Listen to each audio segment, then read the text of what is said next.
তুমি আমাকে আর হ্যালো করো না। তোমার হ্যালো শোনার জন্য এখনো আমি অধীর আগ্রহে অপেক্ষা করি। কেন হ্যালো করো না আমি জানি না। একসময় তুমি আমার হ্যালো শোনার জন্য ভীষণ উতলা থাকতে, বলতে আমার জাদুকরী কণ্ঠ শোনার জন্য নাকি তোমার ভীষণ ভীষণ আগ্রহ। আমি বলতাম, এই ঢাড়া গলাটার মধ্যে কি আছে? তুমি বলতে অনেক কিছু। তুমি বলতে আমার আবৃত্তি, আমার অভিনয়, আমার বিতর্ক, আমার কথা বলা সবই নাকি তোমার অসাধারণ লাগে। আমি বলতাম, আমি তো খুব সাধারণ মানুষ। তুমি বলতে, না, আমি আলাদা, ব্যতিক্রম। আমি বরাবরই বলতাম, আমি ব্যতিক্রম হতে চাই না। সাধারণের মজাই আলাদা।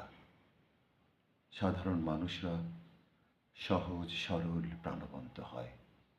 যা মনে আসে বলে, যা ভাবে তা প্রকাশ করে। আমি তাঁদের একজন হতে চাই।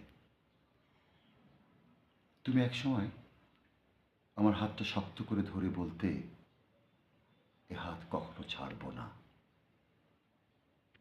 আমি খুব বিশ্বাস এবং আস্থা নিয়ে সে কথাটা হৃদয়ে গেঁথে রেখেছি।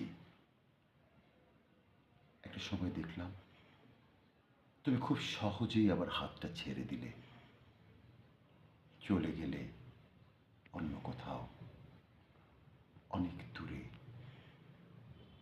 যেখানে তোমার সুখের ঠিকানা। আমি আর সুখের ঠিকানা খুঁজিনি। কেন খুঁজিনি জানো? আমার সুখের ঠিকানা ছিলে তুমি। এখন তোমাকে বাস্তবে না পেলেও কল্পনার রাজ্যে আমি পাশে পাই। কল্পনার রাজ্যে তোমাকে নিয়ে আমার সুখের স্বর্গ রচনা করি। তুমি সহজে সব কিছু ভুলে যেতে পারো, কিন্তু আমি কোনো কিছুই ভুলিনি, ভুলতে পারিনি। আমি এখনো রাত জেগে তোমার হ্যালো শোনার জন্য অপেক্ষা করি।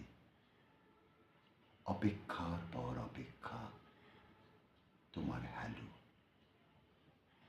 তোমার কণ্ঠে একটা মাদকতা ছিল, একটা অসম্ভব ধরনের আকর্ষণ ছিল। তুমি যখন হ্যালো বলতে, তখন আমি আনন্দে উচ্ছ্বসিত হতাম। কি যেন একটা ভালো লাগা ভীষণভাবে আমার মাঝে বয়ে যেত।